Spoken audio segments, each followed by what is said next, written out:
mawalah. La haula wala quwwata illa billah. Rabbi shrah li sadri wa yassir li amri wahlul 'uqdatam min lisani yafqahu qawli. Qalu subhanaka la ilma lana illa ma 'allamtana innaka antal alimul hakim.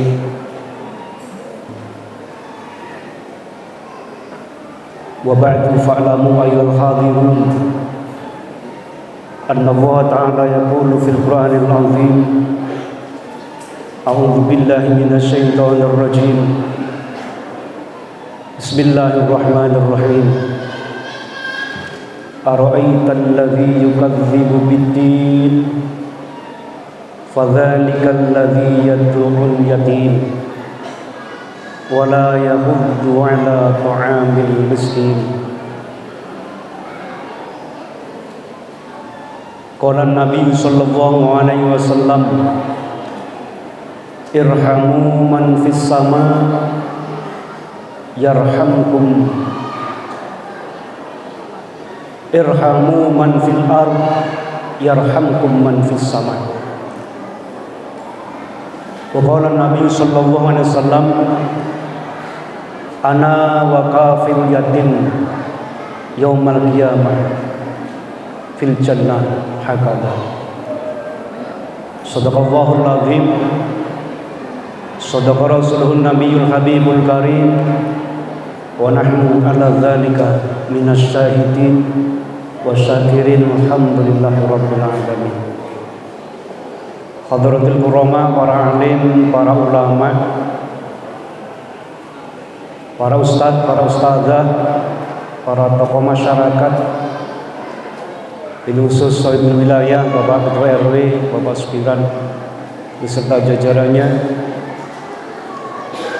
Bapak-bapak, para Ketua RT, mulai RT 01 sampai dengan RT 08, baik yang sudah hadir maupun yang belum hadir, yang mudah-mudahan semuanya dirahmati Allah Subhanahu wa taala. Yang saya hormati Ibu Ketua Majelis Ta'lim Al-Hikmah, Ibu Nilawati,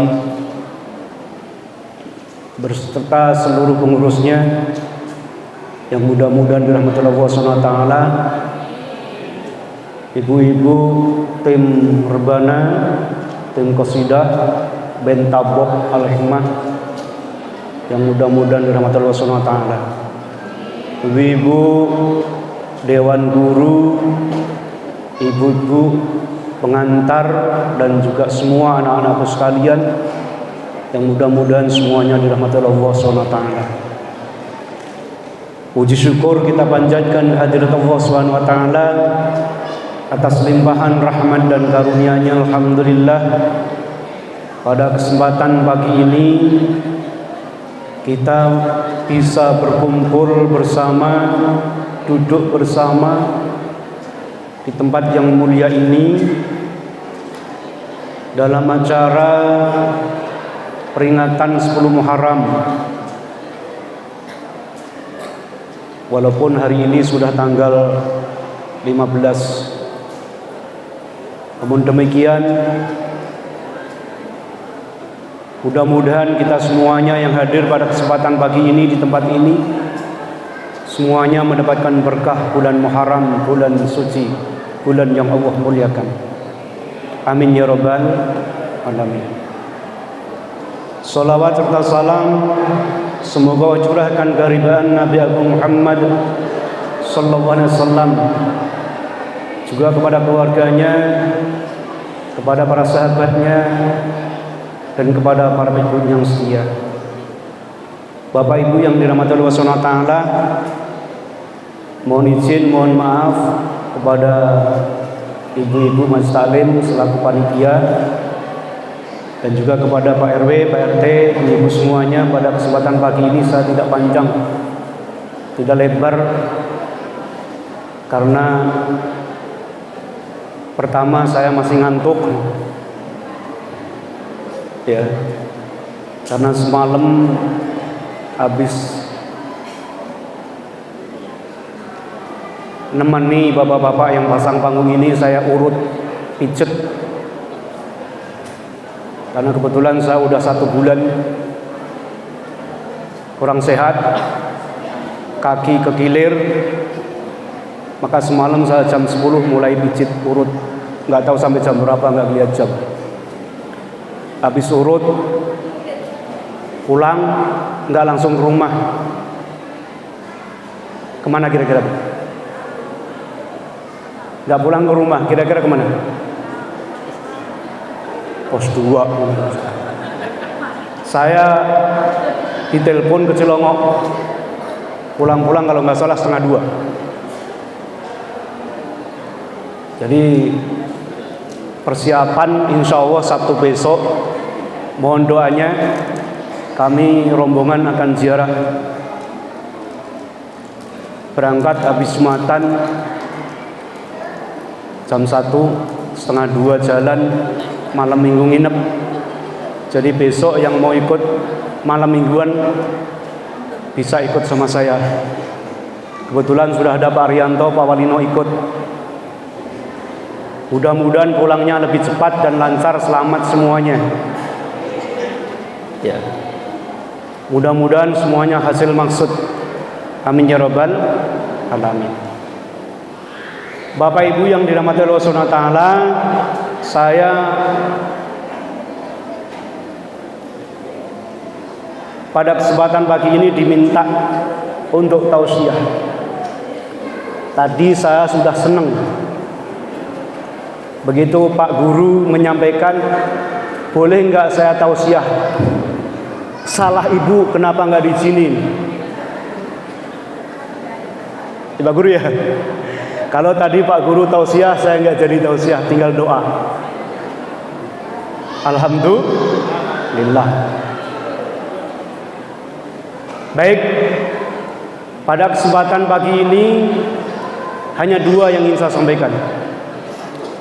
Yang pertama untuk anak-anakku sekalian, minum sirup enak dirasa, apalagi rasa mangga. Pantun ini Mang? Bukan. Saya ulangi, masih ada yang ngelamun. Minum sirup enak dirasa, apalagi rasa mangga. Buat anak-anakku sekalian, jangan putus asa, karena ada Allah yang Maha Kuasa. Alhamdulillah. Jadi untuk anak-anakku sekalian, punya orang tua atau tidak punya orang tua itu bukan pilihan. Bukan pilihan. Kalau punya orang tua itu pilihan, maka tidak satupun anak, tidak satupun kita yang kepingin tidak punya orang tua. Oleh karena itu, wahai anak-anakku sekalian, sekali lagi, jangan putus asa, karena ada Allah yang Maha Kuasa. Terlebih orang-orang tua kita di sekitar kita masih banyak yang peduli dengan kita. Termasuk pagi ini kita semua, kalian semua diundang di majelis ini, di mana ibu-ibu kita, orang-orang tua kita di sini memberikan kasih sayangnya kepada kalian semuanya. Alhamdulillah.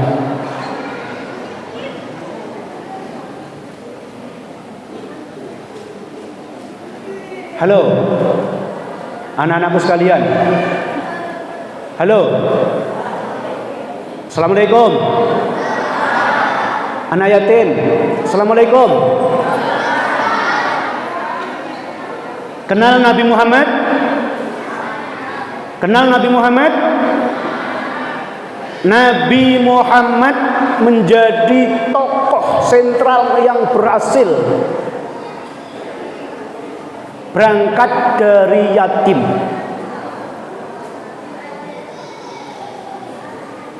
Siapa yang bisa jawab? Nabi Muhammad tidak punya ayah, tidak punya ibu, umur berapa tahun?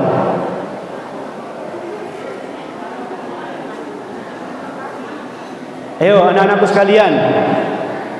Nabi Muhammad tidak berayah, tidak beribu, umur berapa tahun? Berapa? 6 tahun. Nabi SAW ditinggal wafat ayah andanya masih ada dalam rahim ibu. Diulangi, Nabi kita Muhammad ditinggal wafat ayah andanya masih di dalam rahim ibunya. Begitu lahir, tumbuh menjadi anak yang sedang lucu-lucunya, diajaklah oleh ibundanya ziarah ke makam ayahanda. Siapa namanya ayah Nabi Muhammad? Siapa namanya? Ayahnya Nabi Muhammad siapa namanya? Abdullah. Ketika Nabi sedang lucu-lucunya usia 6 tahun, ketika diajak oleh ibunda ziarah ke makam ayahandanya di Abwa, ibundanya jatuh sakit, langsung meninggal. Lalu Nabi Muhammad kecil ada dalam pangkuan asuh ibu Ummi Aiman, di bawah naungan kakeknya Abdul Muthalib. Enggak lama kemudian, 2 tahun kemudian pun kakeknya Abdul Muthalib pun wafat. Umur 8 tahun Nabi Muhammad diasuh oleh pamannya Abu Thalib. Ikut bersama pamannya Abu Thalib diajak dagang ke Sam. Ternyata di sana, di Bukhairah, Sam Selatan, Nabi Muhammad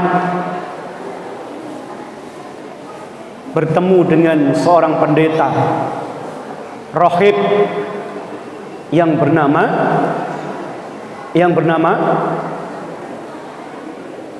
Bukhairah.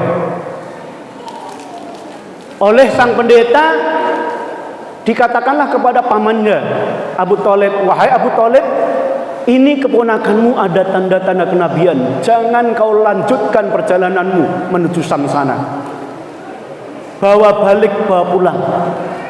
Karena kalau kamu paksakan bawa ke Sam Selatan sana, bisa jadi nanti akan ketemu orang-orang Yahudi, bisa jadi dibunuh. Maka dibawalah pulang. Setelah umur 12 tahun, baru kemudian Nabi berani berdagang. Jadi Nabi Muhammad sukses berangkat dari yatim piatu. Makanya kalian yang tadi Pak Nur katakan, tidak mempunyai ayah, tidak mempunyai ibu bukanlah pilihan. Maka jangan patah semangat, jangan kecil hati, kejar cita-citamu. Karena orang sukses hampir semua berangkat dari yatim. Imam Bukhari berangkat dari yatim, Imam Syafi'i, Imam Ibnu Hanbal, semua berangkat dari yatim. Bahkan mereka jadi ulama besar. Bahkan tokoh-tokoh Indonesia, siapa namanya presiden pertama? Siapa namanya presiden pertama? Soekarno. Presiden Soekarno jadi presiden, jadi proklamator, berangkat dari anak yatim. Jadi presiden. Presiden kedua siapa? Presiden kedua siapa? Yang jawab ibunya, anak-anaknya itu tanya. Presiden kedua siapa namanya? Soeharto. Presiden Soeharto juga berangkat dari yatim sejak kecil. Kemudian presiden yang ke berapa itu? Gus Dur berapa? Keempat. Ketiga B.J. Habibie. Presiden keempat Gus Dur berangkat dari yatim. Karena ketika Gus Dur masih kecil, ayahandanya Wahid Hasim wafat kecelakaan di daerah Tasik. Dari yatim. Jokowi jadi presiden berangkat dari yatim. Jadi artinya jangan kecil hati, jangan patah semangat untuk menjadi orang sukses. Karena ternyata orang-orang sukses berangkat dari yatim, dari hidup prihatin. Semangat? Semangat? Harus semangat. Dan biasanya kalau anak itu ditunggui orang tuanya dari kecil, uang jajannya selalu berlebihan, segala macam dibeliin, biasanya gagal. Banyak anak-anak usia sekolah, bahkan kemarin di tahap 1 atau tahap berapa kemarin itu, yang jam 10 malam tawuran, kemudian digiring polisi, motornya sekarang belum pada diambil. Sekarang belum pada diambil motornya. Mereka semuanya punya orang tua. Nih sekarang nih Pak, Bu, sekarang masih ada 3 motor yang belum diambil. Gara-gara mereka digaruk polisi pada kabur. Baru 1 yang diambil. Gara-gara tawuran. Mereka usia berapa? Usia SMP. Maka anak-anakku sekalian, jangan kecil hati, jangan patah semangat. Jangan kepengin seperti mereka yang masih pada punya orang tua. Karena terbukti mereka banyak yang gagal. Yang sukses umumnya berangkat dari yang prihatin. Alhamdulillah. Insyaallah. Maka sebagai pengalaman Pak Nur sendiri nih, dulu di pesantren itu yang rajin-rajin, yang pinter-pinter justru malah anak-anak yatim, yang mereka diasuh, dibesarkan, dibiayai oleh pesantren. Dan mereka yang setiap minggu dimudif oleh orang tua. Dimudif itu ada apa ya? Dijenguk. Yang setiap minggu dijenguk oleh orang tuanya. Uang jajannya dicor, makanan minumannya dicor, semuanya dicor. Ternyata mereka gagal, males ngapal. Justru yang prihatin, yang pinter-pinter, yang rajin-rajin juga ternyata mereka yang prihatin, yang mereka tidak punya orang tua. Maka sekali lagi buat anak-anak sekalian, semangat. Semangat. Ngaji enggak? Anak-anakku ngaji enggak kalau malam? Ngaji ya? Ngaji.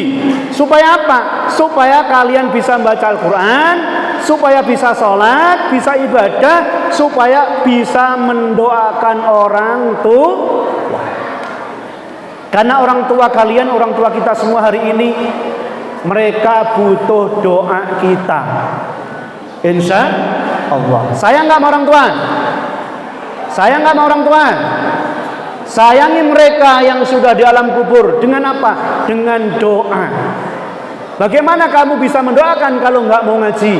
Makanya ngaji. Insya Allah. Baik, yang kedua. Yang kedua buat Bapak Ibu dan buat Bapak-bapak semua, buat kita semuanya. Tadi di dalam mukadimah saya sampaikan sebuah hadis Rasulullah SAW, irhamu man fil ardi yarhamkum man fis sama. Sayangi mereka yang ada di bumi, maka mereka yang ada di langit akan menyayangimu. Sayangi mereka yang ada di bumi, maka mereka yang ada di langit akan menyayangimu. Yang di bumi siapa? Semua makhluk Allah. Terlebih kepada anak-anak kita, anak-anak yatim piatu yang ada di sekitar kita. Sayangi mereka, muliakan mereka, bahagiakan mereka. Kalau kita bisa memuliakan mereka, bisa membahagiakan mereka, pasti, bukan insya Allah, pasti Allah akan memuliakan kita, insya Allah. Karena janji Rasul, ya, irhamu man fil ardi yarhamkum man fis sama. Jangankan kita menyayangi anak yatim. Ada satu kisah di mana ada seorang pelacur, ya, seorang pelacur di mana dia satu ketika pernah merasa kehausan yang luar biasa. Dalam suasana terik panas matahari yang luar biasa, air sulit. Akhirnya dia dengan sekuat tenaga mencari air. Turunlah dia ke lembah. Ternyata di lembah itu ada sumur. Kemudian dia copot sepatu slopnya untuk nimbah air itu. Ternyata setelah air sampai di atas, datanglah seekor anjing yang sedang kehausan. Air bukan untuk diminum sendiri, tapi justru diberikan kepada anjing yang sedang kehausan. Justru dengan memberikan air untuk anjing, walaupun dia juga sendiri haus yang luar biasa, ternyata menyebabkan dia mendapatkan surganya Allah Subhanahu wa ta'ala. Bagaimana dengan kita yang menyantuni, menyayangi anak yatim? Karena itulah Nabi sampaikan, ana wa kafilul yatim fil jannati hakadha. Aku bersama orang yang menyayangi, orang yang menanggung hidup, orang yang memuliakan anak yatim nanti di surga seperti ini. Jadi orang yang menyayangi, yang menyantuni, yang memuliakan, yang membahagiakan, yang ngurus, yang menanggung anak yatim, nanti di surga akan di surga bersama Rasulullah seperti ini, insya Allah. Maka Bapak Ibu semuanya yang dirahmati Allah Subhanahu wa taala, kalau tadi disampaikan oleh Bu Nila, Bu Ketua Panitia, bahwa kita di sini di tahap 5 di RW 7 di Baitul Hikmah untuk sementara baru bisa melaksanakan santunan 2 kali, Muharram dan Ramadan. Ini juga sudah luar biasa. Bagi mereka yang mampu bisa tiap bulan, silahkan. Bagi mereka yang mampu dan bisa setiap hari, silahkan. Tapi untuk secara kolektif, di majelis taklim, di masjid, di lingkungan RW, kita baru bisa setahun 2 kali. Alhamdulillah. Karena tujuan kita untuk bersama-sama menyayangi, memuliakan saudara-saudara kita yang kurang beruntung, terutama adalah anak-anak yatim. Karena memang untuk menjadi pemenang kita tidak harus juara. Untuk menjadi terkenal kita tidak harus viral. Untuk menjadi hebat tidak harus menjadi pejabat, tapi untuk menjadi kita manfaat, insya Allah. Kalau kita punya ilmu, manfaatkan ilmu kita, ajarkan kepada orang lain. Kalau kita punya materi, punya rezeki, manfaatkan, sedekahkan untuk orang lain. Apalagi kepada anak yatim piatu, insya Allah. Karena sedekah, santunan seperti ini insya Allah mendatangkan berkah buat kita semuanya. Sering saya sampaikan, semakin banyak sedekah, santunan yang kamu berikan, maka semakin banyak aliran suplai rezeki dari Allah Subhanahu wa ta'ala. Semakin kita pelit, semakin kita sedikit, semakin sedikit pula rezeki yang mengalir datang dari Allah Subhanahu wa ta'ala. Ibarat sebuah keran. Kalau keran itu diputar kenceng, suplainya juga pasti kenceng. Yang dapat manfaatkan air juga orang banyak. Kalau keran kita putar sedikit, kecil, ngalirnya juga sedikit, hanya sedikit yang bisa memanfaatkan. Suplainya dari Allah juga sedikit. Begitu juga seterusnya. Maka pengen rezeki yang banyak nggak? Pengen yang banyak nggak? Pengen.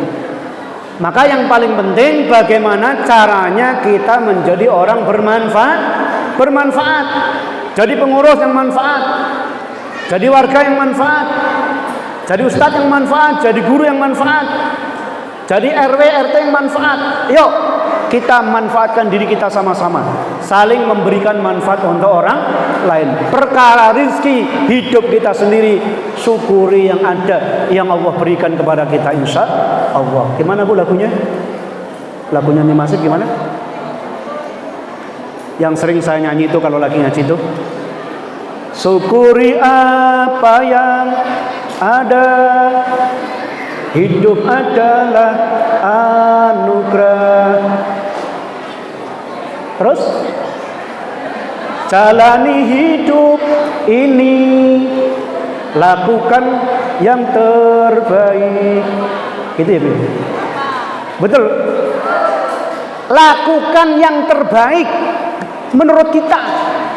Kalau kita sudah berusaha melakukan yang terbaik, kok masih dicela, masih dihujat, itu biasa. Kalau kita ngurusin orang yang nyinyir terus, kapan kita maju? Betul? Kalau kita ngurusin orang yang komen terus, kapan kita maju? Ya. Kalau boleh saya katakan nih, boleh curhat sedikit. Kalau kita bangun masjid seperti ini, ngurusin orang yang komen nggak bakalan jadi dari dulu. Maka saya sering sampaikan, tutup telinga, tutup mata. Yang penting kita lakukan yang terbaik. Alhamdulillah. Jadi udah berapa tahun Bu bangun masjid? Pak RW udah berapa tahun? Bangun masjid udah berapa tahun? Dikit lagi. Kubah luar udah jadi, tinggal kubah dalam. Insya Allah sebulan 2 bulan yang akan datang selesai. Apakah berhenti? Tidak. Sampai kapan? Sampai kita mati kita ibadah sedekah. Karena insya Allah kubah selesai, menara tahu ya Bu ya? Itu yang lagi disiapkan kiri kanan. Menara selesai, itu samping belum jadi. Itu udah jadi, pagar minta dicat. Masa masjidnya krem, masjidnya hijau, pagarnya hijau. Kan gak matching, ya Bu. Ibu pakai kudung hijau, bajunya merah, akor nggak?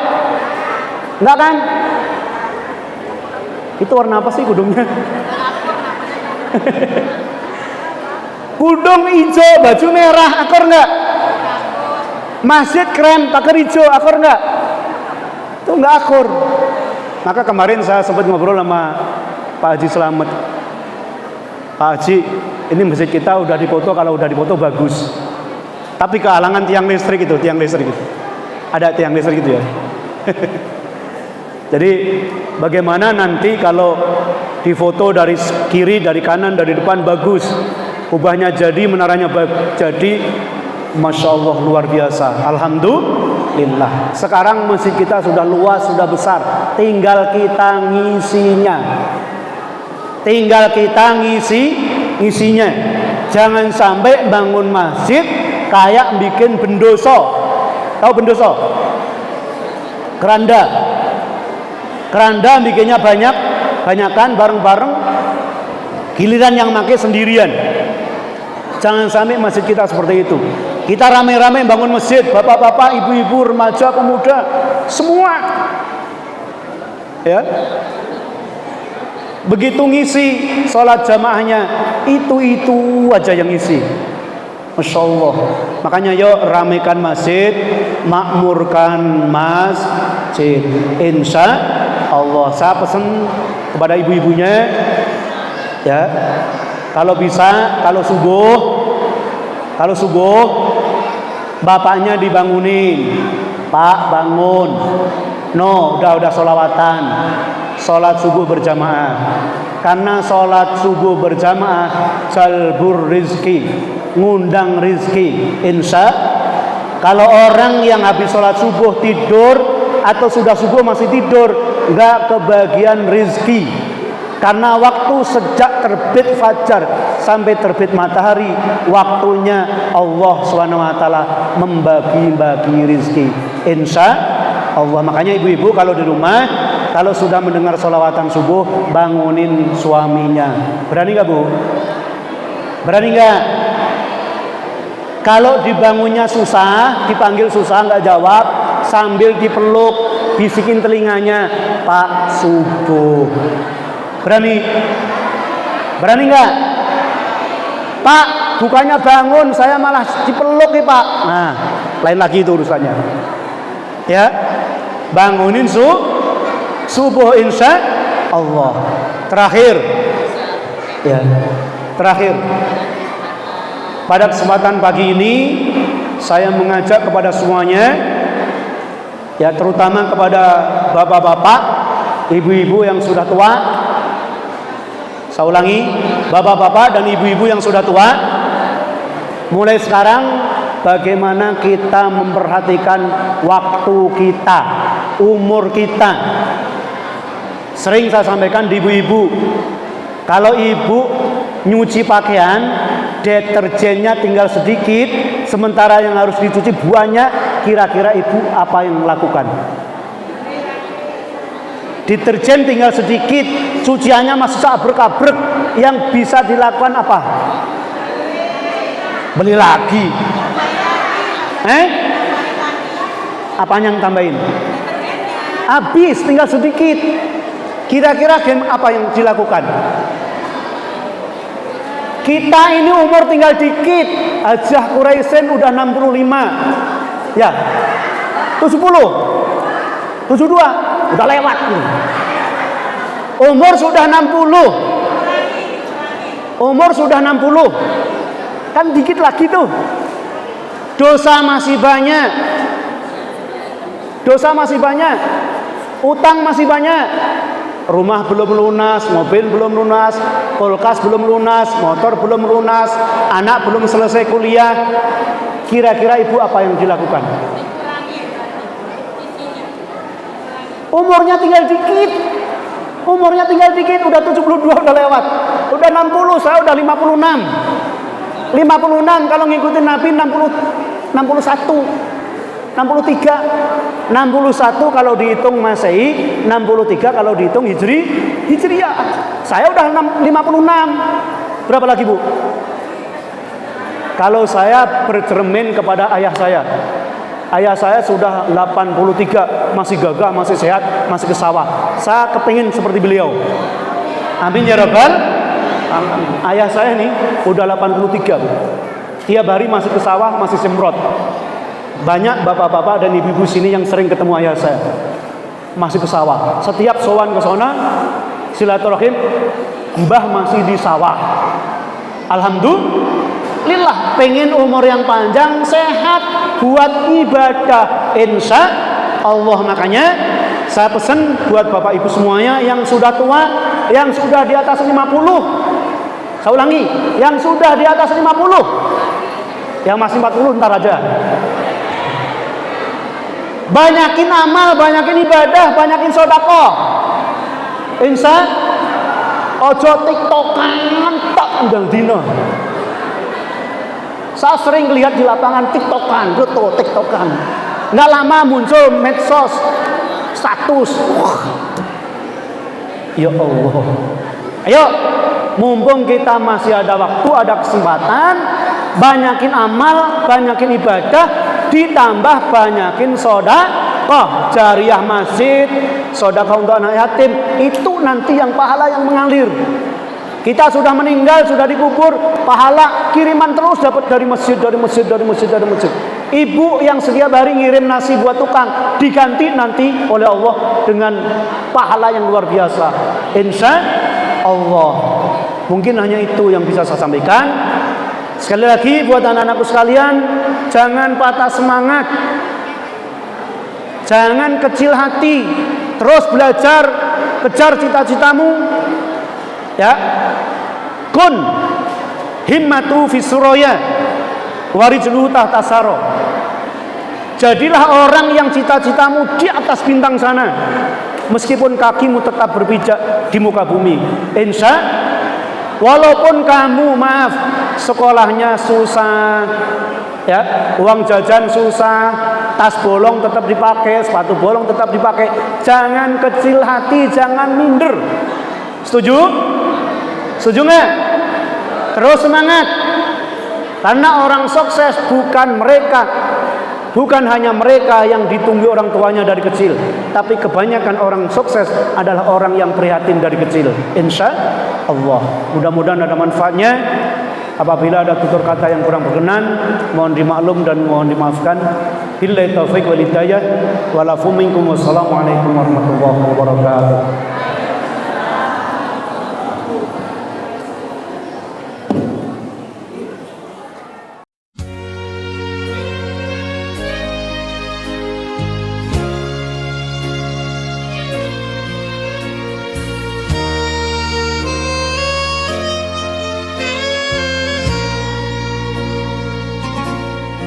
Sallallahu ala Muhammad,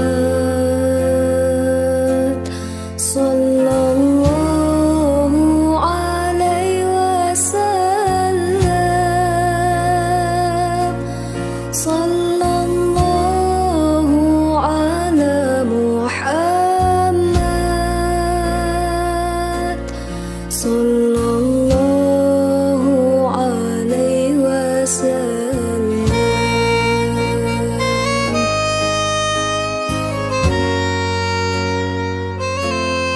Sallallahu ala Muhammad,